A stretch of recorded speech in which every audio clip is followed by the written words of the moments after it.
Breaking news చూస్తున్నాం. సుప్రీంకోర్టులో AP ముఖ్యమంత్రి చంద్రబాబుకు భారీ ఊరట లభించింది. స్కిల్ కేసులో బెయిల్ రద్దు చేయాలని గత ప్రభుత్వం దాఖలు చేసిన పిటిషన్ను జస్టిస్ బేలా త్రివేది ధర్మాసనం కొట్టివేస్తుంది. ఈ కేసులో ఇప్పటికే ఛార్జ్షీట్ ఫైల్ చేశారని రాష్ట్ర ప్రభుత్వం తరపు న్యాయవాది ముకుల్ రోహత్కి కోర్టుకు వెల్లడించారు. ఛార్జ్షీట్ దాఖలు చేసినందుకు బెయిల్ రద్దు పిటిషన్లో జోక్యం చేసుకోవాల్సిన అవసరం లేదని జస్టిస్ బేలా త్రివేది ధర్మాసనం పేర్కొంది. గత ప్రభుత్వం దాఖలు చేసిన బెయిల్ రద్దు పిటిషన్ను డిస్మిస్ చేస్తూ ఉత్తర్వులు ఇచ్చింది. అవసరమైన సందర్భంలో విచారణకు సహకరించాలని చంద్రబాబుకు సుప్రీంకోర్టు సూచన చేస్తుంది.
కాగా చంద్రబాబు బెయిల్ రద్దు చేయాలని ఇంటర్లోకేటరీ అప్లికేషన్ దాఖలు చేసిన స్వర్ణాంధ్ర పత్రిక విలేకరి బాలగంగాధర్ తిలక్పై సుప్రీంకోర్టు తీవ్ర ఆగ్రహం వ్యక్తం చేస్తుంది.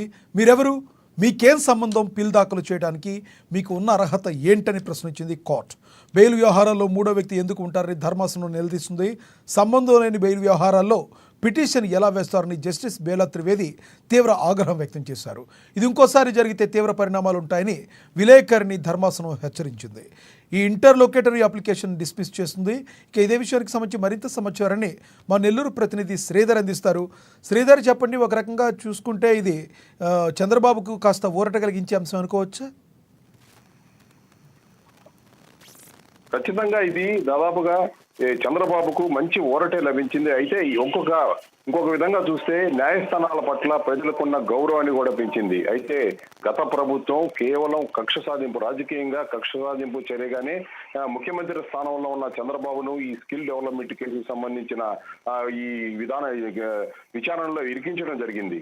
ఈ రాజకీయ ప్రయోజనాన్ని ఆశించి చేసిన ఈ స్కిల్ డెవలప్మెంట్ కేసుకు సంబంధించి చంద్రబాబుకు వారెంట్ ఇష్యూ కావడం పట్ల దాదాపుగా కూడా ఇటు చట్టపరంగా అయితేమి న్యాయపరంగా అయితేమి అందరిలో ఒక రకమైన ఒక ఆందోళన వ్యక్తమైంది. ఎలాంటి వ్యక్తినైనా ఇరికించాలనుకుంటే రాజకీయంగా కానీ ఇటు దుష్ప్రచారాలు చేసేందుకు ఎన్నికల సమయం కావడంతో చంద్రబాబు మీద ఒక అప్రతిష్టను మూటగట్టేందుకు కూడా చంద్రబాబుని ఈ కేసులో ఇరికించడం జరిగింది. అయితే మనం స్కిల్ డెవలప్మెంట్ కి సంబంధించిన కేసును పరిశీలించినట్లయితే సిమెన్స్ స్కిల్ డెవలప్మెంట్ కి సంబంధించిన కేసు అది.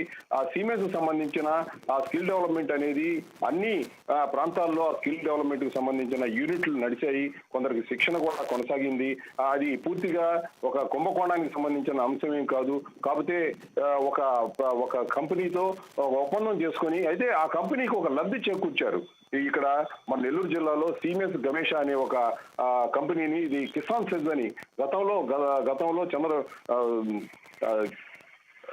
ముఖ్యమంత్రి రాజశేఖర్ రెడ్డి ఇక్కడ నెల్లూరు జిల్లాలో ప్రతిష్టాత్మకంగా ఇఫ్కో భూముల్లో ఏర్పాటు చేసిన ఒక కిసాన్ సెజ్లో ఇక్కడ సిమెన్స్ కు అవకాశం ఇచ్చారు.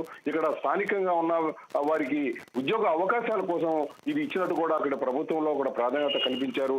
అయితే ఆ కోణంలో చంద్రబాబును ఒక సిమెన్స్ కట్టబెట్టడం ఇక్కడ భూములు కట్టబెట్టడం వెనుక ఈ ప్రయోజనం ఏదో స్వార్థ ప్రయోజనం ఉందనే విషయం ఇక్కడ వెల్లడైంది. అయితే ఈ సిమెంట్స్ కు సంబంధించిన స్కిల్ డెవలప్మెంట్ విధానాలు అయితే కూడా ఎక్కడ వీరు చెప్పిన ఇబ్బంది అయితే ఒక నిధుల దుర్వినియోగం అయితే జరగలేదు.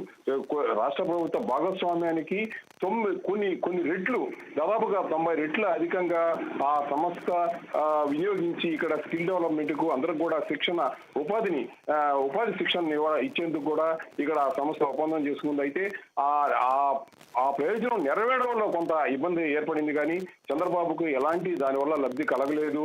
ఇక్కడ అది కేవలం గత ప్రభుత్వం చంద్రబాబును రాజకీయంగా ఇబ్బంది పెట్టాలనే ఉద్దేశంతో ఇక్కడ దాన్ని సాఫ్గా చూసుకుని చంద్రబాబు మీద కేసు పెట్టడం, అరెస్ట్ చేయడం, ఇక్కడ జైలుకు పంపించడం కూడా జరిగింది. అయితే ఇదంతా కూడా చూస్తున్న ప్రజాక్షేత్రం, ఇక్కడ దాంట్లో వాస్తవాలు తెలిసిన వారంతా కూడా ఇక్కడ చంద్రబాబు. అయితే శ్రీధర్, ప్రధానంగా చూసుకుంటే ఈ కేసుకు సంబంధించి కంప్లీట్గా చంద్రబాబు ఎప్పుడు బయటపడే అవకాశం ఉంది?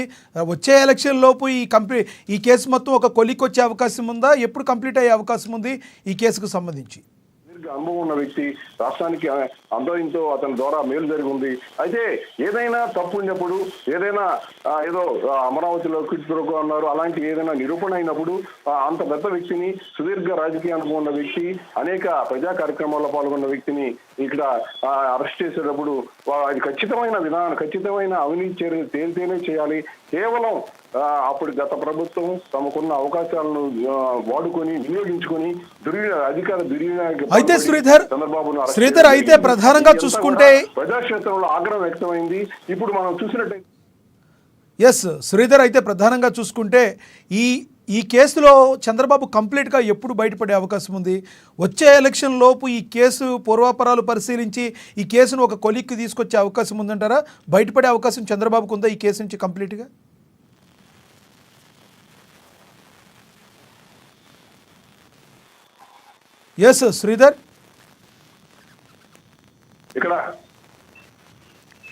శ్రీధర్, ఏదైతే ఈ కేసు ఉందో, ఈ కేసుకు సంబంధించి స్కిల్ డెవలప్మెంట్ కేసుకు సంబంధించి చంద్రబాబు కంప్లీట్గా బయటపడే అవకాశం ఉందా? రానున్న 5 సంవత్సరాల లోపు ఈ కేసు ఒక కొలిక్కి వచ్చే అవకాశం ఉందా?